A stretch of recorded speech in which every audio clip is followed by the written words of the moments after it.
ಇಡೀ ದೇಶದಲ್ಲೇ ಅತಿ ಹೆಚ್ಚು ಕೇಸ್ ಕೇರಳದಲ್ಲಿ ದಾಖಲಾಗ್ತಾ ಇದ್ರೆ ಎರಡನೇ ಸ್ಥಾನದಲ್ಲಿ ಕರ್ನಾಟಕ ಇದೆ. ಕರ್ನಾಟಕದಲ್ಲೂ ಕೂಡ ಸಕ್ರಿಯ ಕೇಸ್ಗಳ ಪ್ರಮಾಣ ಹೆಚ್ಚಾಗ್ತಾ ಇರೋದ್ರಿಂದ ರಾಜ್ಯ ಸರ್ಕಾರ ಹೈ ಅಲರ್ಟ್ ಅನ್ನು ಘೋಷಣೆ ಮಾಡಿದೆ. ಇದರ ಮುಂದುವರೆದ ಭಾಗವಾಗಿ ಕಳೆದ 3 ಅಲೆಗಳಲ್ಲೂ ಕರ್ನಾಟಕದ ಒಟ್ಟು ಕೋವಿಡ್ ಕೇಸ್ಗಳ ಪಟ್ಟಿಯಲ್ಲಿ ಬೆಂಗಳೂರಿನದ್ದೇ ಬಹುಪಾಲಾಗಿತ್ತು, ಅಂದರೆ ಸಿಂಹಪಾಲಾಗಿತ್ತು. ಬೆಂಗಳೂರಿನಲ್ಲಿ ಕೊರೋನಾ ನಿಯಂತ್ರಣ ಮಾಡೋದಕ್ಕೆ ಮತ್ತೆ ಕಟ್ಟೆಚ್ಚರ ವಹಿಸೋದಕ್ಕೆ ಆರೋಗ್ಯ ಇಲಾಖೆ ಸಭೆ ಮೇಲೆ ಸಭೆಯನ್ನು ಮಾಡ್ತಾ ಇದೆ. ಬಿಬಿಎಂಪಿ ಅಧಿಕಾರಿಗಳ ಜೊತೆಗೆ ನಿನ್ನೆ ಕೂಡ ಆರೋಗ್ಯ ಸಚಿವರು ಸಭೆ ಮಾಡಿದ್ದಾರೆ. ಬೆಂಗಳೂರಿನಲ್ಲಿ ಹಲವು ಮುಂಜಾಗ್ರತಾ ಕ್ರಮವನ್ನು ವಹಿಸೋದಕ್ಕೆ ಮುಂದಾಗಲಾಗಿದೆ.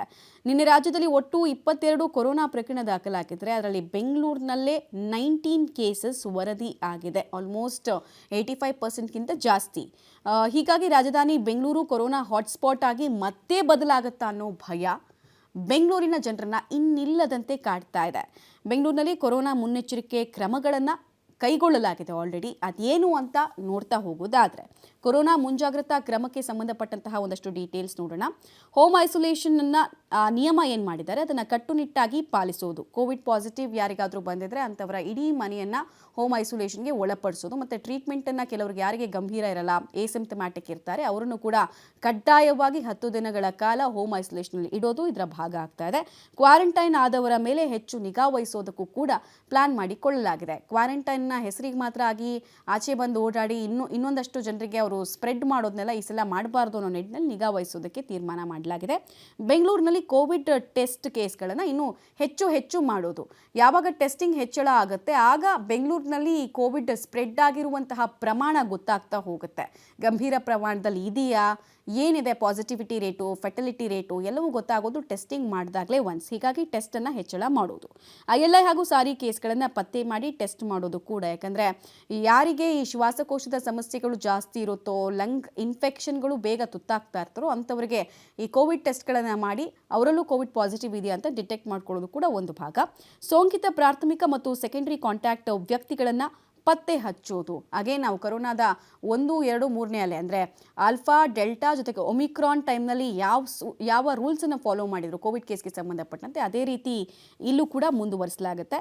ನೆರೆ ರಾಜ್ಯಗಳಿಂದ ಬರುವಂತಹ ಪ್ರಯಾಣಿಕರ ಮೇಲೆ ಹೆಚ್ಚು ನಿಗಾ ವಹಿಸೋದಕ್ಕೂ ಕೂಡ ತೀರ್ಮಾನ ಮಾಡಲಾಗಿದೆ. ಯಾಕಂದರೆ ಹಿಂದಿನ ಅಷ್ಟೂ ವೇವ್ಗಳಲ್ಲೂ ಕೂಡ ನೆರೆ ರಾಜ್ಯದಿಂದ ಬಂದವರೇ ನಮಗೆ ಅಪಾಯಕಾರಿ ಆಗಿದ್ರು. ಸೊ ಈ ಸಲ ಕೂಡ ಅವ್ರ ಮೇಲೆ ಹೆಚ್ಚಿನ ನಿಗಾ ವಹಿಸಲಾಗುತ್ತೆ. ಜೊತೆಗೆ ಆಕ್ಸಿಜನ್, ವೆಂಟಿಲೇಟರ್ ಮತ್ತು ವೈದ್ಯಕೀಯ ಉಪಕರಣಗಳನ್ನು ಸಿದ್ಧಪಡಿಸಿಕೊಂಡು ಇಟ್ಕೊಳ್ಳೋದು. ಆಕ್ಸಿಜನ್ ಸಿಗದೆ ತುಂಬ ಜನ ಸಾವನ್ನಪ್ಪಿದ್ರು.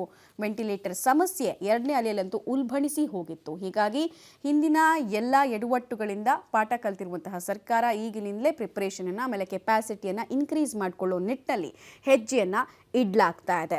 ರ್ಯಾಪಿಡ್ ಆ್ಯಂಟಿಜೆನ್ ಟೆಸ್ಟ್ ಕಿಟ್ ಇರ್ಬೋದು ಅಥವಾ ಮೊಬೈಲ್ ಕ್ಲಿನಿಕ್ಗಳಿರ್ಬೋದು, ಯಾವುದರ ಆದ್ಯತೆ ಹೆಚ್ಚಿರಬೇಕು, ವಾಟ್ ಕೆಪಾಸಿಟಿ ಹೇಗೆ ಮಾಡ್ಕೊಳ್ಳೋದು, ಬರೀ ICU ಮಾತ್ರ ಮಾಡ್ಕೊಳ್ಳೋದಲ್ಲ, ಸ್ಟೆಪ್ ಅಸೈಡ್ ICUಗಳನ್ನು ಕೂಡ ರೆಡಿ ಇಟ್ಕೊಳ್ಬೇಕು ಅಂತ ಕೂಡ ಒಂದಷ್ಟು ಸೂಚನೆಗಳನ್ನು ಆರೋಗ್ಯ ಇಲಾಖೆ ಕೊಟ್ಟಿರುವುದು ಗೊತ್ತಾಗ್ತಾ ಇದೆ. ಮತ್ತು ಈಗ 1 ವಾರದ ಗ್ರಾಫನ್ನು ನಿಮಗೆ ತೋರಿಸ್ತಾ ಇದ್ದೀವಿ, ನೀವು ನೋಡ್ತಾ ಇರ್ಬೋದು.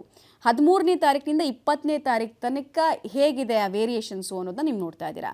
ಡಿಸೆಂಬರ್ 13ನೇ ತಾರೀಕು ಒಟ್ಟು ಟೆಸ್ಟಿಂಗ್ ಮಾಡಿದ್ದು 560, ಅದರಲ್ಲಿ 14 ಪಾಸಿಟಿವ್ ಕೇಸ್ಗಳು ಪತ್ತೆಯಾಗಿದೆ. ಇನ್ನು ಡಿಸೆಂಬರ್ 14ನೇ ತಾರೀಕು 658 ಟೆಸ್ಟಿಂಗ್ನಲ್ಲಿ 11 ಕೇಸು ಪಾಸಿಟಿವ್ ಆಗಿದೆ.